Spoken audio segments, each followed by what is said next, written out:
Welcome, everyone. We're starting 2 panel sessions now. The first panel is the next frontiers for donors and philanthropists. My name is Niels Prudhomme. I'm with Prosperity Partners, and we also represent some of the NGOs here at the WEF. We've got 4 panelists here today, and I'm going to introduce them all very quickly, and then we're going to do a little interactive stuff, and then we're going to jump in. But basically, we have 4 foundations.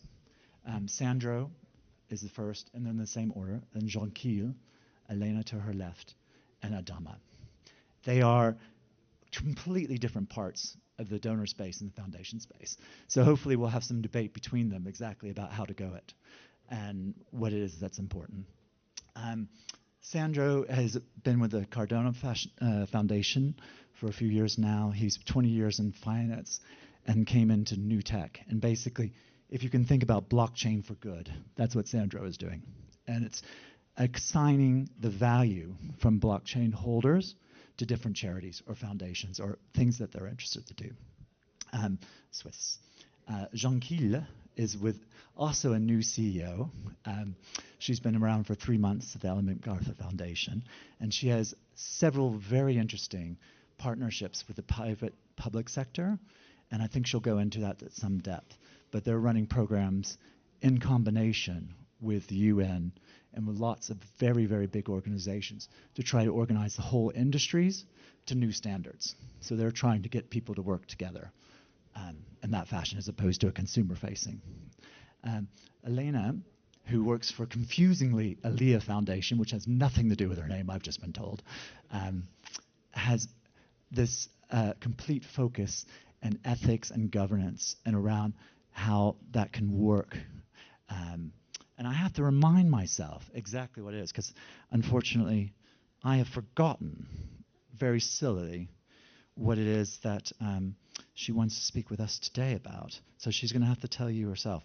Unfortunately, I don't know. I'm happy to tell myself. Tell yourself right now. Because the title actually is misleading. So what we do, we are a philanthropic impact investor based in Zurich, and we invest in early stage impact ventures in Africa, Latin America, and Asia, with a focus to alleviate absolute poverty. Fantastic. Now, that's actually much easier to remember for me about the Moleskine Foundation, because it's a completely new story for me. I never heard about it before. But this Moleskine is the notebooks that you write in, and the founder of that co-founded with Adama, an independent foundation, which still has the same name, but it's run completely independently. So it's a very different model. And they are all about creativity and how they can bring that into the world. And Adama has been there from the start. So he is completely opposite of being the brand new CEO. He's kind of launched the organization and led it from the beginning. And I think there's probably going to be a little bit of dialogue about what it is to come into someone else's vision versus forming the vision. And I think that's something that's a big issue in a lot of foundations and frankly a lot of companies, is when someone changes at the top, what happens to the organization. And we're going to do something slightly different. Is I'm going to give 30 seconds to 3 people to say what they want to get out of the session, and then we're going to go straight into it. So does anybody want to say what they want to get out of the session today? So we just get a sense of where the audience is. Any volunteers? Hi, my name is Bernhard. I'm the founder of Forne.ai, and I'm interested in finding out how artificial intelligence and the blockchain can help trace the donations and make use of philanthropy. Awesome. Anyone else? Hi everyone, my name is Kushi Khatri. I'm an Associate Director at the Dharma Endowment Fund, a spiritual impact fund. So yeah, I'm trying to understand how to navigate this field, both for donors, but also grant making and the innovations that we can bring in this day and age, given technology and spirituality. Thank you. Anyone else? Mike Morseberger. I'm a chief fundraiser at the University of the Virgin Islands. I'm curious about the cultivation of donors and philanthropists, how that works, who are your targets? Excellent. One last one. Any volunteers? My name is Louis Bickford. I worked for a long time in traditional philanthropy at the Ford Foundation. I wished at that time I had had instruments available to me like impact investing and different kinds of investments. So I would be particularly interested in hearing, because I made grants, and that was great, but I'd be interested in hearing alternative ways of helping to support mission-related organizations. Okay. So the first thing we would want to talk about is around blended finance and catalytic capital. So basically, if you're a foundation or a donor, how can you start something off and then let that organization or entity keep going itself? And we had spoken a little bit before about catalytic capital. Do you want to speak? Yes. Which mic? So yeah, I briefly said what we do. So we invest in early stage impact ventures to alleviate absolute poverty. And what does that mean exactly? So we look for entrepreneurial solutions that make a positive impact for people that are affected by absolute poverty. So we have 4 investment teams: agricultural value chains, last mile retail and service, employable skills, and climate and livelihoods, because we feel in these themes we can make really an impact for people. We invest in early stage impact ventures, so that means these are ventures that are on their path to profitability. So they have a proven concept. We see that their model works, but they are not making profits yet. They are in the so-called pioneer gap. And what we give them is patient catalytic capital to bridge that gap. So we are in there for the long run. We, our capital is very patient. We are not like a VC that wants to have the curve like this, but we can, because we are a philanthropic foundation, we can really also be patient with our capital. Someone else want to say something on this topic? Thank you, and thanks for having me. So for us, as a Swiss-based independent non-for-profit foundation, we do advance actually blockchain in financial and social systems. And we do call ourselves Blockchain for Good because we really aim to use technology to change the way we interact with each other and how can we actually enable people to get access to education, to funding, and actually critical infrastructure. And when we speak about this, it was when actually the Ukrainian war started. As one of the examples, the Russian-Ukrainian war, is that we often see that actually within philanthropy, when we just speak about the simple fact of matter of donations, like the UNHCR, which is one of my partners I'm working very closely with, that they receive whenever there is a crisis a donation. So that's a one-off donation, and then they have to manage the treasury until the next crisis arises. It sounds brutal, but that's the truth. So this is not really a sustainable model for them to actually plan their support on the ground, but also their logistics. And what we looked at is how can we enable a new funding model which is more sustainable, and to keep this on a high level, as I don't know how deep you are in blockchain, but you're happy to come to me after session. Otherwise, we are based on proof of stake, which means that you can actually participate with your underlying cryptocurrency in securing the network by delegating your currency to a so-called stake pool operator, and you will get a reward paid for that. So it's like an interest payment. Maybe it's the closest thing you can imagine. And the stake pool operator can actually set the fee structure. Yeah, so the fee structure is built in a way that actually 100% of the fees are going to the UNHCR, which means if I want to do this, the new type of benefactor does not give a one-time donation. He donates his assets to the UNHCR, has full liquidity, but waives future rewards, and they get paid every 5 days, which actually means for them now they have sustainable funding, and their donors actually are kind of more binded to them because of the one-offs, but they stay actually within them. Shankir, do you want to talk about your funding model? Because yours is completely different. You're 50-50 between corporates and... Yes, sure. So the Ellen MacArthur Foundation is focused on impact in the circular economy at the nexus of basically business and policy, effectively.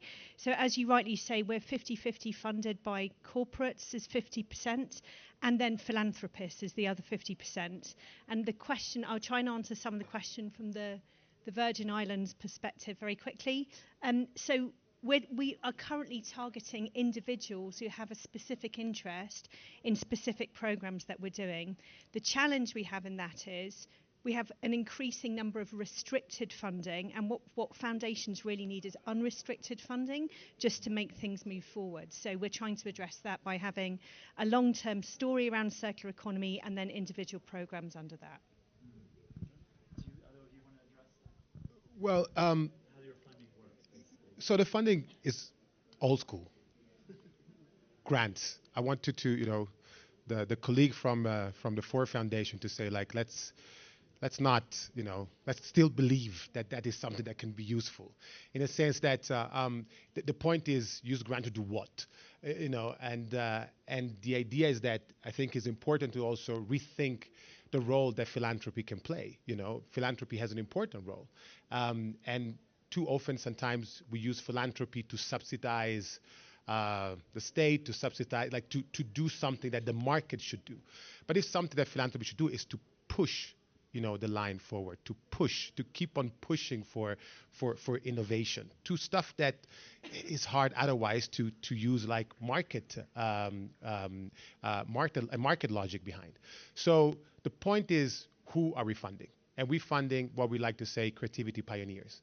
We fund all those change makers that we call creative change makers that normally, historically, falls into the cracks of philanthropy and social change, because there are all these organizations that use creativity and culture to tackle some of the biggest issues in the planet, from climate change, social justice, etc. But they do it in a completely different way, in ways that doesn't fit necessarily into a classic entrepreneurial or social entrepreneurial way. So that idea of transactionality, of input-output, is not exactly there. But at the same time, I would provoke you all to think that probably most of the things that were important in your life that form you were not based on transactional element, And if we look at, we are here close to the World Economic Forum, we look at the importance of creativity, the importance of creativity as an umbrella of skills, critical thinking, creative doing, lifelong learning, that are also at the center what the World Economic Forum talk about, the future of work. We know that this is important. The SDGs brought the idea of creativity back from the MDGs to say, well, it's not just about technically what we learn, but how does this transform us? And the question of human transformation and the question of impacting your community in a completely different way, in a human way, in a cultural way, is the stuff that normally it is hard to measure. And because, just to finish, because it is hard to measure, then that require a rethinking of the tools that we use to fund. So that's very interesting. It made me think about the incentives and the sort of new, there's lots of tools that we can change and use, and how we measure incentives has changed a lot. And both in the investees, the people that we're helping, but also in how we're measured as philanthropists and social impact entrepreneurs. Does anyone want to address how their transparency goals or their transparency issues are happening? I think that I was thinking of Alina because this is particularly difficult sometimes in the third world to get a lot of transparency. I don't know if you have anything to say, but yep. Well, impact management and measurement has been very important to us from the onset, and we founded our very own proprietary method, the ALEA impact measurement and management method, and we also actually audited it with BDO because we really wanted to make sure we have created something that is right. And what we do is we measure impacted people and our ALEA return on investment. And actually, this is something we look at even before we take an investment decision, because this is our one of the guiding KPIs we look at before we take an investment decision, and we make an estimate of how many people we think we can impact and lift out of poverty through a venture, so that also guides our investment decision. And we have developed 9 different theories of change. Sorry? Yeah, 9 different theories of change, because we really want to differentiate between the type of impact we do. So to give an example, if a young person receives training and afterwards employment in a venture, that's a totally different type of impact than if someone has access, for example, to very meaningful goods and service, like, for example, a solar lamp. So we really differentiate the type of impact that the people get through these different theories of change. We measure this with additional metrics. It's too complex to explain now, but we have a white paper about it that I'm happy to share with everyone.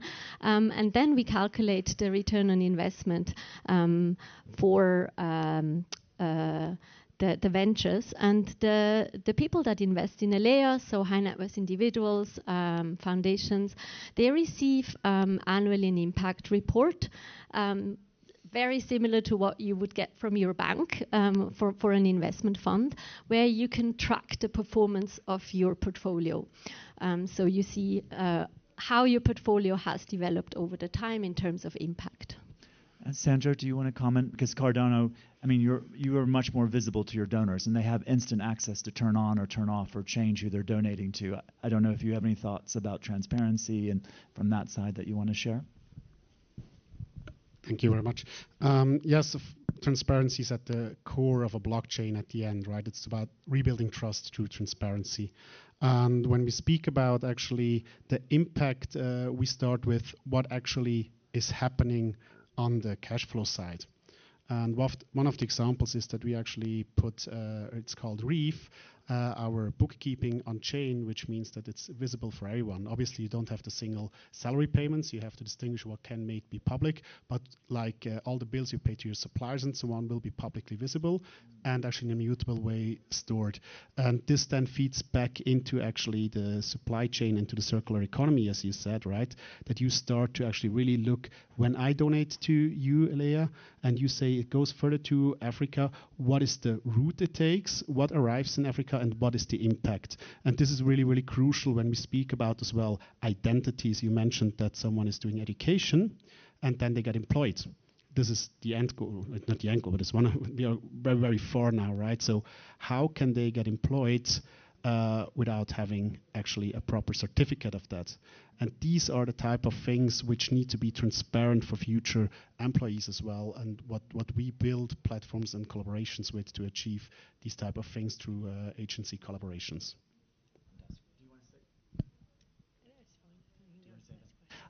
Ellen, maybe we only had about 2 minutes to discuss each other's about our backgrounds and stuff, but the thing that excited me most about what was going on from the Ellen MacArthur Foundation was the 3 different areas that you're working in and how you're kind of pushing forward. Maybe you can talk about what those are and just give us a little small hint about how you're working on packaging and products and materials. Sure. And sort of if you could focus on how that might be different than what you were doing before. I know you've only been in CEO for 3 months, but you're trying to change things presumably, and sort of what's your vision going forward on those 3 topics?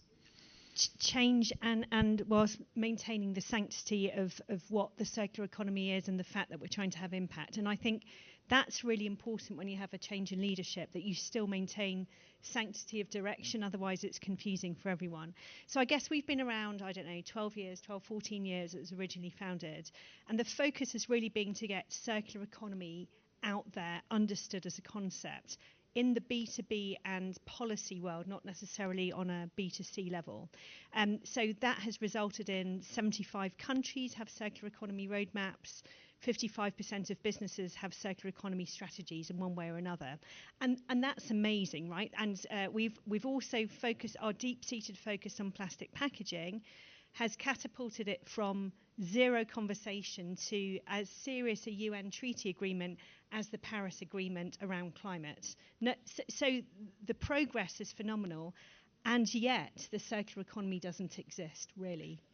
And so where we're now going to focus on is how do we make the circular economy move from being a framework and a concept to a vision, an end state vision of what does it look like, what does it feel, smell, touch like.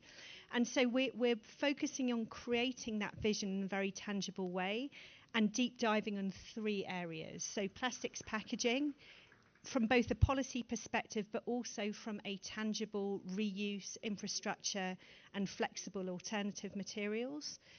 Consumer products, to address how do we produce and how do we consume, particularly around fashion and textiles, but also around food redesign and regenerative agriculture. And then the third area, and this is a really important pivot for all of us, especially in light of the new administration, is how does material security play a role, a material transition play a role in energy transition and in the overall security agenda, where we have deeply focused isolationist or protectionist governments bringing up around the world. It's actually the perfect playground to establish circular economy in reality, to build it up at scale that then can be globalized at a future date. And that's really the narrative that we need to lean into, that is kind of apolitical, that allows us to still move the climate agenda forward without necessarily calling it.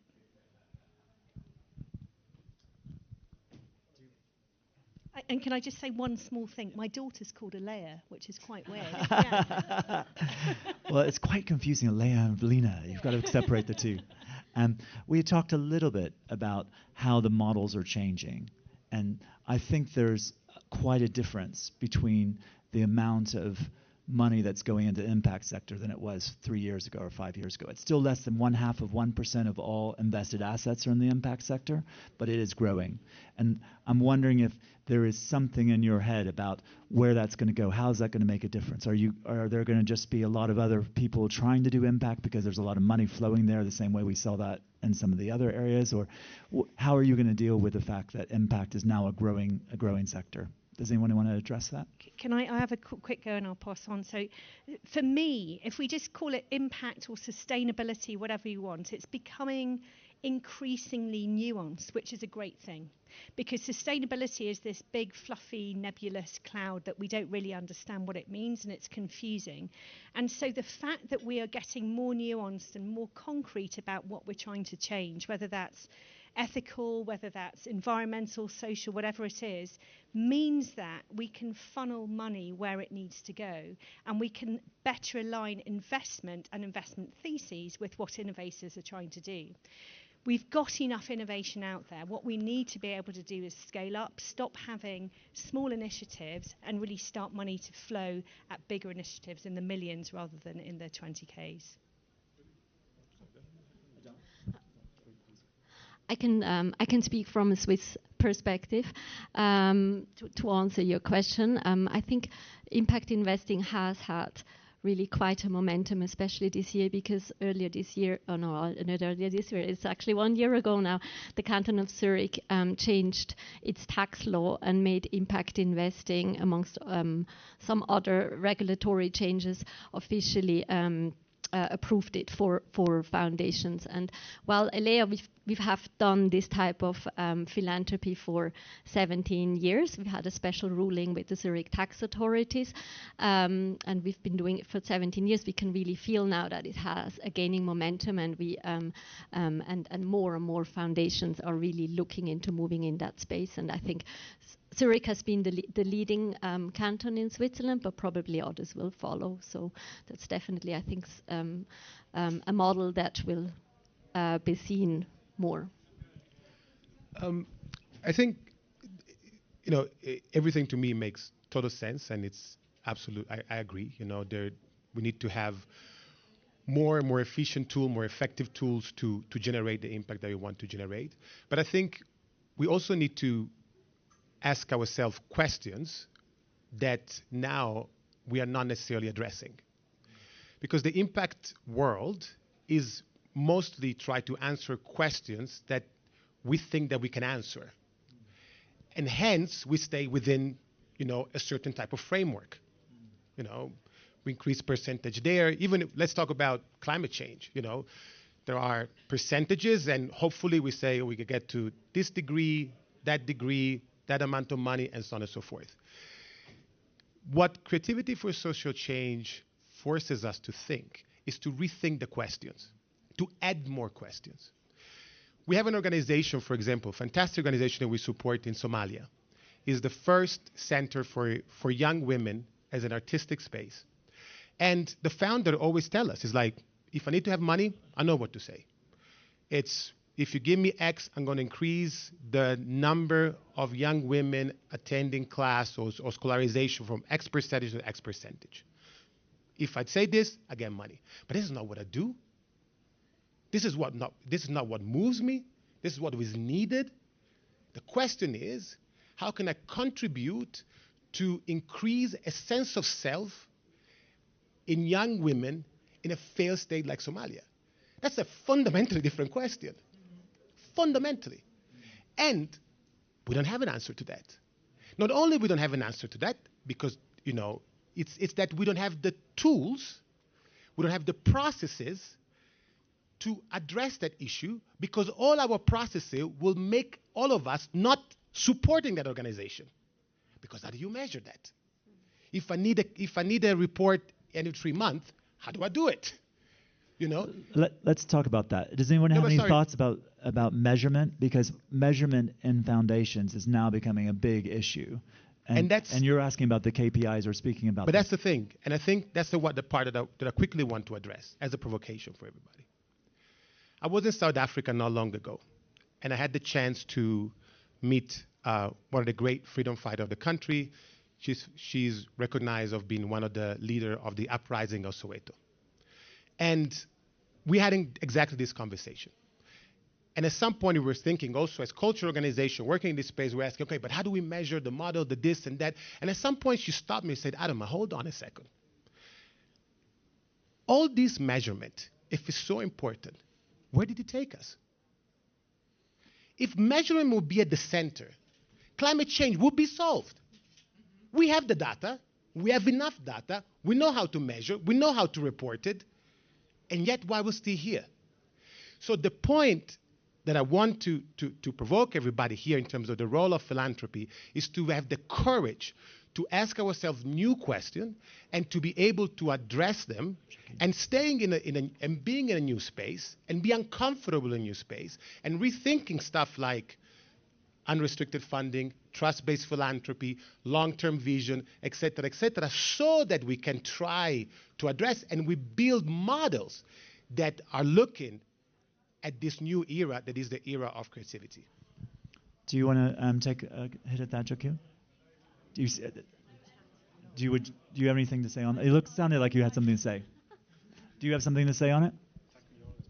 Yeah, I fully agree. And just a little heads up to actually, when we speak about those measurement models and what we need to change, is what is being rethought right now in a broader sense, which will be announced, I think, tonight, inspired by the Kyoto Protocol. There will be a new protocol called soon, which is actually for gender equality and digital inclusion, which actually tackles exactly this problem. This will be launched tonight or tomorrow.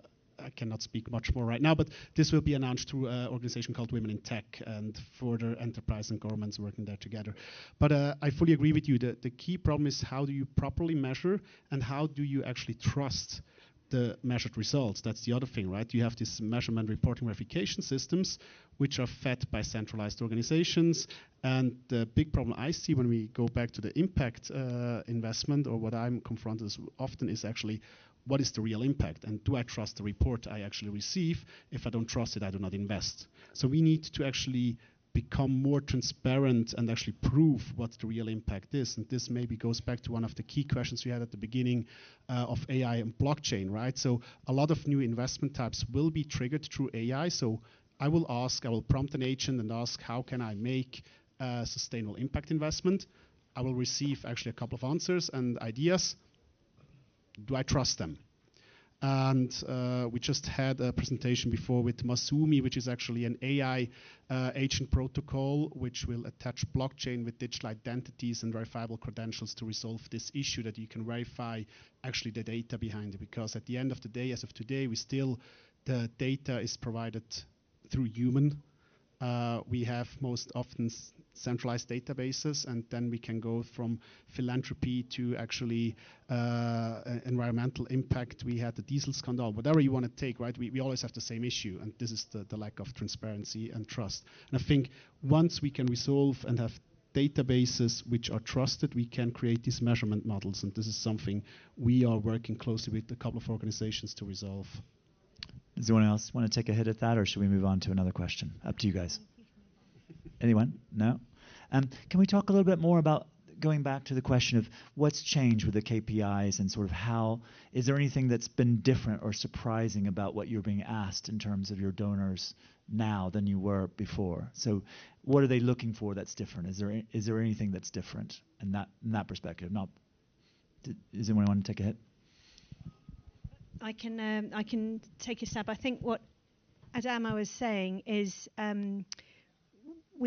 what you're trying to say is that we need to move towards like momentum, and momentum in itself of change is where we need to be, rather than hardcore metrics, because hardcore metrics will change with the winds. So for example, if we look at plastic packaging, 1,000 companies signed up to these global commitments, which are absolute terms of plastic packaging and reducing the amount of virgin plastic that's used. But the reality is, as companies grow, their amount of plastic they need is going to grow. And so how do we address moving in the right direction and proving that we're moving in the right direction without having absolute but indicative terms that can then be seen and measured through action, rather than databases, which are important, but we need to move off paper and into reality. And I think that's what we're starting to see, and our funders want to see action in this era of implementation and scale up. We need to stop chatting about stuff, and we just need to start doing, basically. And that demonstrable output or outcome is more important than the outputs of reports and hard examined facts. Directional travel is really key. Do you have any? Do you want to go back? Go back. Just one question, because you spoke about actually plastics and actually packaging, right? So is it not also the question about the ultimate result? Because we have seen with the Montreal Agreement, I think that was one of the few which kind of was successful to actually dismantle the CFC in the fridges to actually fight the ozone, right? And this has been kind of achieved by the hard metrics, as you said. But the problem is no one tracked what is happening with these old fridges. All these old fridges have been shipped to Africa and other places where they cannot be properly recycled. So we just create a new danger to our environment, which no one tracks. So I agree with you. We need to actually go back to this actually circular economy and figure out, okay, if I resolve something here, what is the end result? And I think we need to be actually more dynamic in the results and the way we measure things. Do you want to take a stab? I wanted to build on what Jonkel said, and with our investors, I see a big difference between the private investors and the institutional investors. With the private investors, I see a lot of what you call trust-based philanthropy. So they trust us. We don't have to fill out tons of forms. But with the institutional investors, that's very much the direction the trend is going towards more and more reporting. We need to talk, because for us it's the opposite. Like it's interesting in a sense that is, well, it depends what we call institutional, but mostly other foundations, they have now a desire to try to experiment. That is more openness and understanding, and to go into trust-based philanthropy, but very quickly still to keep keep the tension high. It's not only, I agree with what you're saying about the momentum, but I'm calling for even something deeper than that. It's a deep self-reflection and reimagination of the sector in itself. There's been waves in the world of philanthropy or social change. If we look at, I think because with Davos, we're all familiar with social entrepreneurship. 30 years ago, thinking about social entrepreneurship was an oxymoron. It didn't make any sense. And we didn't have the infrastructure to fund those type of solutions. And now we can still debate today what is social entrepreneurs and what social entrepreneurship and what is not. But meanwhile, we find solution, we created impact investing, we created a language that would allow for us to get out of the old system of impacting. And we are at the verge to do the same thing, but basically at this time we need to include the space of culture, creativity, a human dimension, a human transformation that moves from a top-down approach, north-south approach, into a completely different circular trust-based approach. It's about building trust. But to do so, it's a deeper reflection on this. Great. Do we have any last comments from the panel? Does anyone want to give their 30 seconds of here's what's next for us? Can I start with you? Do you want to sort of, who wants to say what's next for the? So what's next for us, what we see with the agency work together is this actually private individuals, they most often look for kind of a token of appreciation. That's another thing. So you need to create an incentive model for them. And we can do this very nicely with blockchain and tokenization. And on the institutional side, we do see a lot of actually CSR requirements. So they want to comply with corporate social responsibility. So there is as well how you can give them a way to easily participate. And then we go into the philanthropy. There is actually right now what we see a lot is on the legacy side, where actually a lot of people think about how can I actually use my wealth in a long term, as you said as well, this long way. It's not a single actually donation, but how can I actually have a legacy system which has kind of a continuous funding attached to it? This is something we are confronted with some of those humanitarian agencies right now, how we can resolve this. And I think this is the next one. So don't go with all in, but go step by step with respective results to be proven. For us, what's next is really we thrive and live on partnerships. That's how we work, right? And so having more nuanced partnerships based upon value chains around a specific challenge is what we want to move towards. So, for example, if we're taking critical raw materials, we want to be able to form partnerships that represent different bits of that value chain, and it might be digital products, it might be a technology company that can help digital product passports to trace where those critical materials are so that we can make sure that they stay within the system. Or it might be in terms of manufacturing, rethinking through materials. But the point being more nuanced around what are we trying to achieve as an outcome, as action, is, in my view, the way to help funding thrive and move forward in an era of skepticism and an era of scale up. And for us, that's what we're going to focus on most.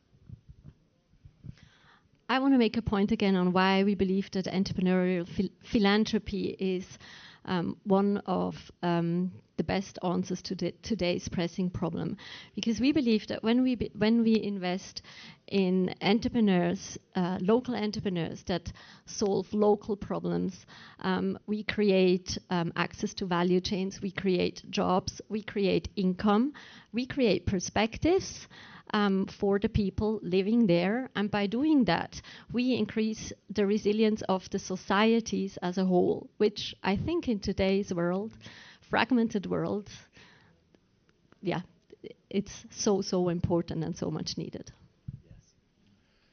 I think for us is to really keep on pushing and thinking around new ways to try to solve the problem that you do, incorporating everything that you're saying. I think it's about attitude. You know, we talk about creativity. Creativity is not just an external skills, is an attitude. We embody creativity. We try to look things in a different way. And how can we bring this to social change? How can we add that dimension that certain frameworks force us to not to think because it's not measurable, because I don't know how to scale it, and so on and so forth. How are we able to not necessarily thinking transactionally and thinking that us, in whatever position we are, we're supposed to do something for somebody else? How can we rethink it and and start realizing that what we can do is to create a space where criticality and imagination can happen? How can we contribute to create a space where we can combine the poetic and the pragmatic? How can we do that? And I think if we change the quality of the questions that we ask ourselves as a sector, then a lot can happen in this era and must happen in this era. Well, thank you very much. And we're actually going to switch over to a second half of this session now. We're going to have another panel. So, Robin, if you can change the slide to the next slide. And can you thank our panelists? They've done a fantastic job, very diverse. Thank you for the questions.